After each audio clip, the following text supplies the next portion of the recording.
अंजना और सोमेश एक ही कोचिंग में साथ पढ़ते थे। सोमेश अपने बैच का सबसे हैंडसम लड़का था।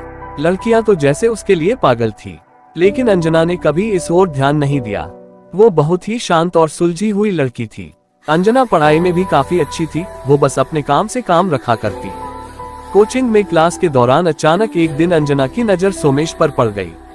उसने देखा कि सोमेश उसे एकटक देखे जा रहा है।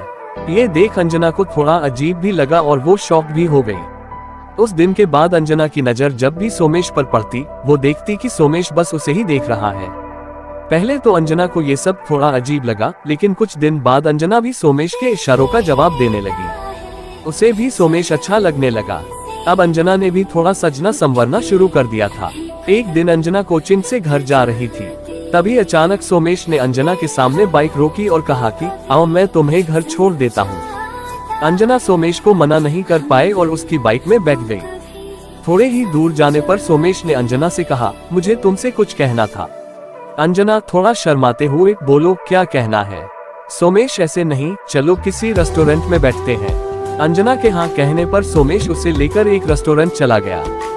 रेस्टोरेंट में कॉफी पीते हुए सोमेश ने अंजना से कहा कि वो उससे बहुत प्यार करता है। हालांकि अंजना भी उसे मन ही मन चाहने लगी थी, इसलिए मना नहीं कर पाई। फिर क्या था, दोनों के बीच प्यार और मिलने मिलाने का सिलसिला तेज होता चला गया। अब अंजना पूरी तरह से सोमेश के प्यार में थी। प्यार में धोखा, लव स्टोरी इन हिंदी। अचानक एक दिन सोमेश गायब हो गया। उसने कोचिंग आना भी बंद कर दिया। उसने अंजना का फोन उठाना भी बंद कर दिया और व्हाट्सएप का जवाब भी नहीं दिया। अंजना ने इस दौरान सोमेश को सैकड़ों फोन कॉल किए, हजारों मैसेज किए, लेकिन किसी का कोई जवाब नहीं मिला। अंजना तो जैसे अब पागल सी हो गई थी। ना ही उसका मन अब पढ़ाई में लगता, ना ही किसी और काम में। अंजना बस दिन रात रोती रहती। का दिन अंजना अपनी माँ के साथ बाजार जा रही थी तो उसे वहाँ सोमेश दिखा, लेकिन माँ के साथ होने की वजह से वो उसे रोक नहीं पाए। घर आने के बाद अंजना किसी बहाने से फिर से उसी बाजार में पहुंची। वहाँ संयोग से सोमेश उसे मिल गया।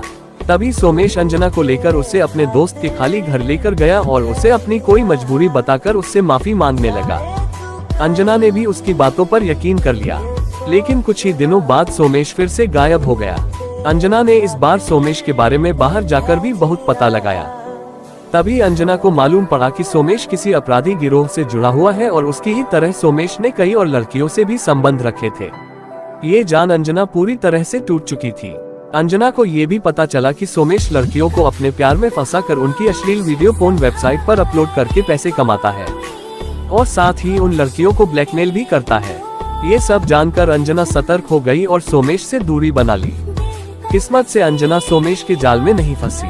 अंजना प्यार में मिले इस धोखे को तो बर्दाश्त कर लेगी, लेकिन शुक्र है सोमेश अंजना की कोई अश्लील वीडियो नहीं बना पाया, वरना हजारों लड़कियों की तरह अंजना भी अपनी पूरी जिंदगी बदनामी में कट